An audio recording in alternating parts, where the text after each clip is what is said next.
কাৰণে যিমান পাৰোঁ শীঘ্ৰে আমি শিক্ষক পদবিলাক পূৰা কৰাৰ কাৰণে টিচাৰ এপইণ্টমেণ্ট দি আছোঁ।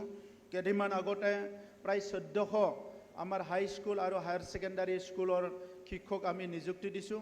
অহা 7 দিনৰ ভিতৰত আৰু 1000 LP আৰু ME টিচাৰ শিক্ষক আমি নিযুক্তি দিবলৈ গৈ আছোঁ। ইয়াৰ কাৰণে কমিটি গঠন কৰা হৈছে আৰু কমিটিয়ে বাছনি কৰা কাৰ্যসূচী ইতিমধ্যে সম্পন্ন কৰিছে। আৰু আমাৰ তাত বিভিন্ন শিক্ষাৰ সমস্যা আছিলে, যেনেকৈ 99ৰ শিক্ষকসকলৰ সমস্যা, এইটো 100% সমাধান কৰা হ'ল। আমাৰ 6মাহীয়া টেটৰ সমস্যা আছিলে বড়োলেণ্ডত, সেইটো আমি সমাধান কৰিছোঁ। আৰু 178 জন বাকী আছিলে, সেইটো আমি অতি শীঘ্ৰে এপইণ্টমেণ্ট দিবলৈ গৈ আছোঁ। আৰু ইয়াৰ বাহিৰে আমাৰ বিভিন্ন বিদ্যালয়ত বিজ্ঞান আৰু অংক শিক্ষকৰ কাৰণে শিক্ষকৰ বহুত কম হৈ আছে, শ্বৰ্টেজ হৈ আছে।